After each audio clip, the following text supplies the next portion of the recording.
Teman-teman yang dirahmati Allah Subhanahu wa taala, musibah apa yang paling fatal dan paling menyakitkan dalam hidup kita coba?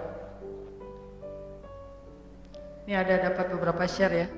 Kata sebagian teman-teman, musibah yang paling luar biasa itu dan susah banget buat ngerelain, ditinggal pas lagi sayang-sayangnya.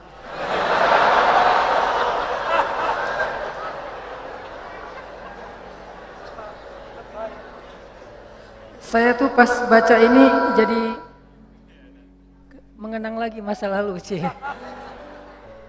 Masa lalu teman saya maksudnya. Atau ada juga yang bilang musibah paling besar yang susah direlain tuh harddisk ke format bersama kenangannya. Jadi tiba-tiba harddisknya error dan di dalamnya banyak foto-foto tentang masa lalu. Terus ada juga yang bilang ketika memasukkan uang 1.000 yang ternyata uang 100.000 ke kotak amal. Masa itu musibah? Ada juga yang bilang musibah yang susah kita rela itu adalah Ronaldo pindah ke Juventus.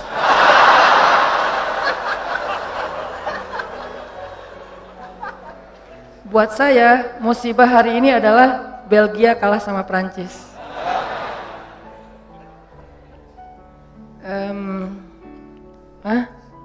Ada yang bilang musibah itu adalah ketika sosok yang kita pilih gagal di pilgub.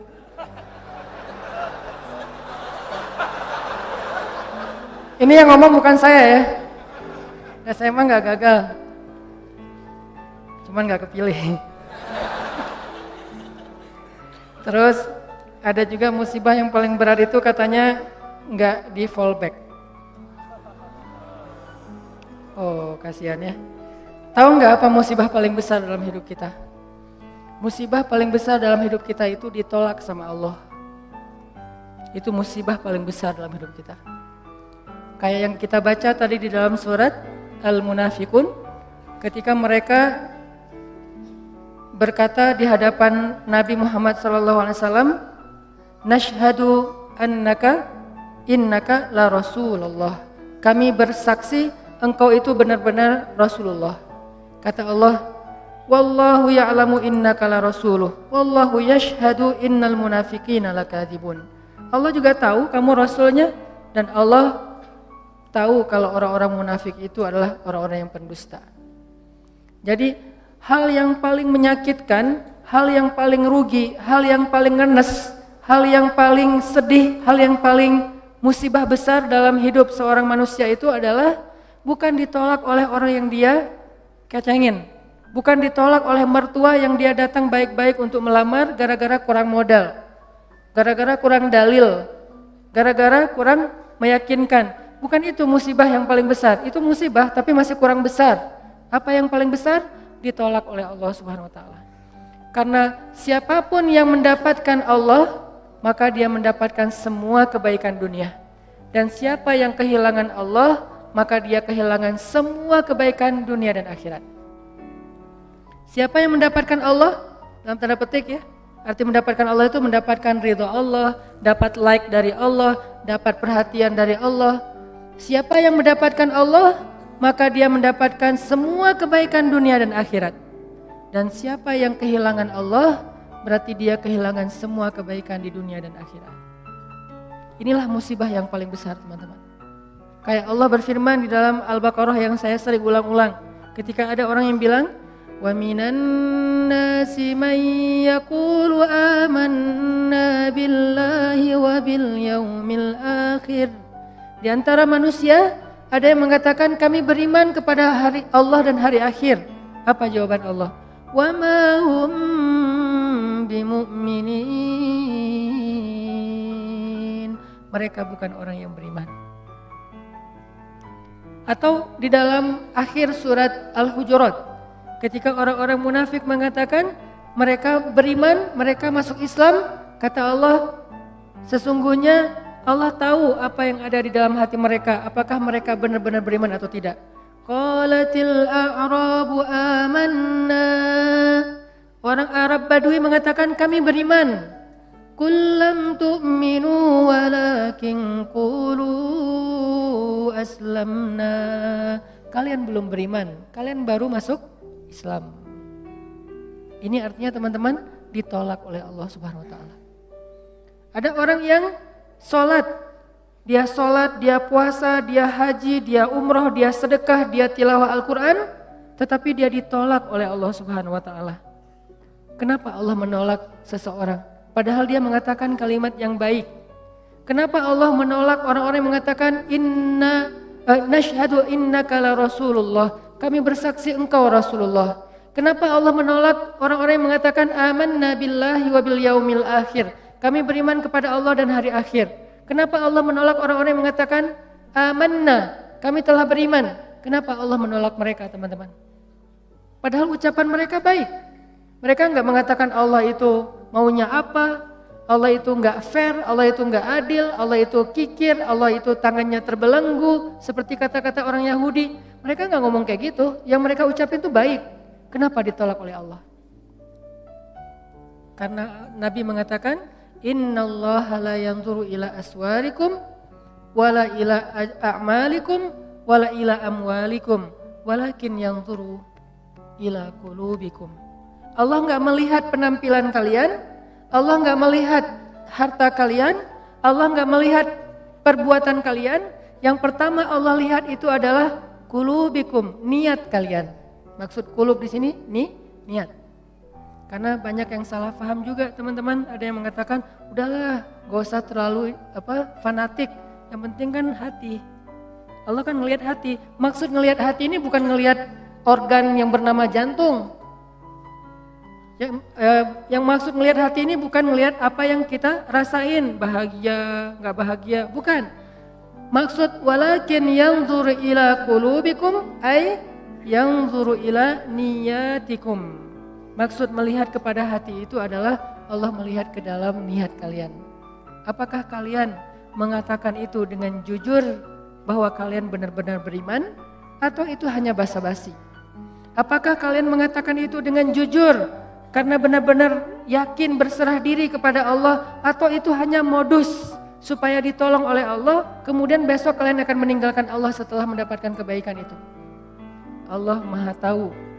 Sehingga Allah mengatakan di surat Al-Mulk, wa asirru qaulakum aw ijharu bih innahu alimun bidzatis sudur. Kalian rahasiakan atau kalian tampakkan apa yang ada di dalam hati kalian, innahu alimun bidzatis sudur. Allah tahu banget apa yang ada di dalam dada kalian. Buat Allah, bisikan hati kita sejelas teriakan lisan kita. Gak ada bedanya. Kita teriak pakai mic, kita katakan, bohong, saya gak percaya sama Allah. Lalu kita teriakkan dengan hati, kita berbisik dengan hati. Dengan sepelan mungkin, saya gak percaya sama Allah. Itu suara hati dan suara mulut kita, lisan kita di sisi Allah sama. Gak ada bedanya. Gak ada cerita kalau dengan mulut kita bilang, ya Allah saya percaya kepada engkau, saya berserah diri kepada engkau. Allah dengar. Giliran dalam hati kita bilang, enggak sih sebetulnya enggak gitu-gitu amat. Apa? Allah enggak kayak gitu. Karena Allah mendengar isi hati kita, sejelas mendengar suara dengan lisan kita. Sangat jelas. Sehingga ketika ada Nabi yang berdoa dengan suara yang lirih, Nabi siapa? Zakaria.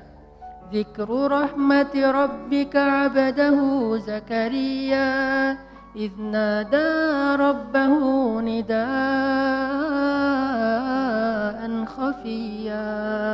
Nidaan khafiyya, suara yang lembut, pelan, lirih, tidak ada yang mendengar seorang pun kecuali Allah Subhanahu wa taala. Allah mendengar dengan jelas. Bahkan kalau suara itu tersembunyi di dalam lautan yang gelap, lebih dalam daripada Danau Toba, gelap banget nih. Karena nggak mungkin ikan haut, ikan paus hidupnya di perairan yang dangkal, nggak mungkin. Dia hidup di perairan yang dalam, yang mungkin kedalamannya di bawah 1 kilometer. Bahkan kalau seseorang kemudian ditelan ikan haut, ikan paus, lalu ikan paus itu membawanya ke dalam lautan, di dalam samudra, tiba-tiba orang yang di dalam perut ikan itu bersuara, Subhanaka inni kuntu minaz zalimin. subhanaka inni kuntu minaz zalimin. Pelan sekali suara itu terdengar dengan jelas di arasy Allah Subhanahu wa taala. Jadi enggak ada yang tersembunyi dari Allah. Sehingga apa yang menyebabkan kita ditolak oleh Allah, teman-teman? Bukan ucapan kita kurang fasih. Bukan bacaan Al-Qur'an kita kurang makhraj, kurang bagus tajwidnya. Bukan ketika kita sholat gerakan kita kurang sempurna, bukan. Tapi hati kita yang kurang ikhlas, itu penyebab seseorang ditolak. Bisa jadi gerakan sholatnya sempurna, bisa jadi bahasa Al-Qur'annya ketika dia membaca indah sekali, kalau hatinya tidak seperti yang dia ucapkan, kalau hatinya tidak ikhlas kepada Allah, Allah tolak semuanya. Sehingga salah satu di antara 3 orang yang pertama masuk neraka padahal dia soleh siapa?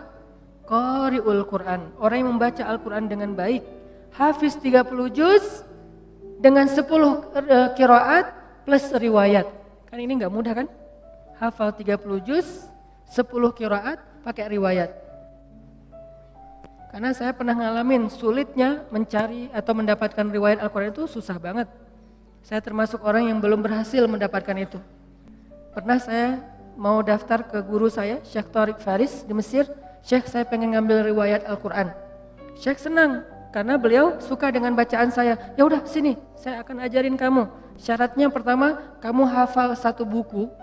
Saya dikasih 1 buku, tebalnya 500 halaman. Isinya adalah syair. Kurang lebih 500 halaman, isinya syair. Dan syair itu berbunyi tentang cara baca Al-Quran. Huruf ini ketemu huruf ini, dibaca begini. Ayat ini wakafnya di sini, Nabi dulu wakafnya di sini, ini bacanya dengan riwayat ini begini, riwayat itu begitu dan seterusnya. Tapi bentuknya syair, bahasa Arabnya matan. Syair 500 halaman kurang lebih disuruh hafal. Dikasih. Ternyata kita satu geng, saya beberapa teman-teman termasuk ada anak Mesir. Seminggu kemudian diuji sama Syekh. Ketika seminggu setelah itu kita datang ke Syekh, tiba-tiba anak Mesir teman saya, dia bilang, Syekh, saya sudah hafal syair itu. Buku tebal, dia hafal seminggu. Terus dites sama Syekh saya, lancar. Terus Syekh saya tanya ke saya, Hanan gimana? Syekh, daftar isi juga belum? Daftar isinya aja belum kehafal, dia udah hafal 1 buku. Saking susahnya mendapatkan riwayat Al-Quran. Jadi kalau ada orang yang hafiz Al-Quran pakai riwayat, itu keren banget. Tapi sekeren itu, sedahsyat itu, sesulit itu dia memperoleh 1 riwayat Al-Quran, kalau nggak ikhlas, habis semuanya. Riya sedikit aja, riya itu nggak perlu ke ribuan orang, 1 orang cukup. Karena riya itu kan nggak harus, saya riyanya cuma 1 orang doang kok, masa hilang sih? Enggak, 1 orang aja kalau kita riya, habis. Apalagi riyanya kepada ribuan orang. Saya pernah ceritakan gimana sulitnya menjaga ikhlas. Ikhlas itu gampang, yang susah itu menjaga ikhlas. Di awal, insya Allah ikhlas. Gak mungkin juga kita di awal pengen riya, kan gak mungkin ya. Usolli sunnata tahiyatul masjid ri'a an-nas. Kan gak ada ya. Saya sengaja sholat sunnah tahiyatul masjid karena pengen pamer aja. Allahu Akbar, kan gak mungkin kan? Gak ada di antara kita yang sengaja beramal karena pengen riya. Kita gak di level itu, insya Allah itu bukan level kita. Kita 1 level di atasnya. Di awal ikhlas. Pasti kita mengatakan lillahi ta'ala. Karena Allah. Tapi masalahnya di tengah ketika kita lagi ngerjain itu. Ketika kita lagi sedekah lewat kenceleng. Dari ujung kita lihat 1.000, 2.000, 5.000, paling banter 10.000. Kita 100.000 gitu kan. Pas ngeluarin, asa nggak rela ya 100.000 tapi nggak ada yang lihat. Akhirnya kita sok ikhlas.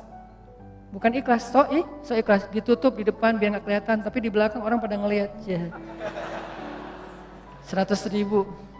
Terus nggak dimasukin semuanya, harus ada sisanya, terutama yang bagian angka. Geser aja ke sebelah, biar dilihat, 100.000. Pura-pura ikhlas. Ini namanya meriakkan keikhlasan. Meriakkan keikhlasan. Jadi gak gampang teman-teman untuk ikhlas. Makanya untuk menjaga keikhlasan.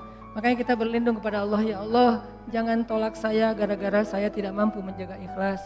Saya beristighfar minta ampun kepadamu ya Allah kalau saya pernah riya. Karena kalau ditolak sama Allah, udah kita gak dapat kebaikan apa-apa. Di dunia maupun di akhirat. Kalau Allah menerima kita, maka kita diberikan kebaikan dunia dan akhirat. Wa innama likulli imri'in ma nawa. Semua orang mendapatkan sesuai dengan apa yang ada di dalam hatinya, niatnya, apa yang dia niatkan. Faman kanat hijratuhu ilallahi wa rasulih, fa hijratuhu ilallahi wa rasulih. Kalau Allah menerima kita, kita minta apa aja Allah kasih. Tapi kalau Allah menolak kita, kita mau jungkir balik di Raudhah malam Jumat, bulan Ramadan, pas lagi Lailatul Qadar, gak akan diterima oleh Allah. Kenapa? Udah ditolak. Makanya musibah paling besar itu teman-teman ditolak oleh Allah. Dan Allah menolak kita bukan karena melihat perbuatan kita yang kurang sempurna, amal soleh kita yang tidak terlalu ideal, tapi karena Allah melihat hati kita yang cacat. Cacatnya itu bukan amalannya, tetapi perasaannya, hatinya, niatnya. Kan ada tuh cerita tentang 3 orang yang lagi touring, kemudian terjadi badai, akhirnya mereka berlindung di dalam sebuah gua kan. Kemudian jatuhlah sebuah batu besar menutup pintu gua, mulut gua. Akhirnya mereka sadar, wah kita gak akan selamat nih. Satu-satunya yang bisa buat kita selamat adalah kita duduk berdoa kepada Allah.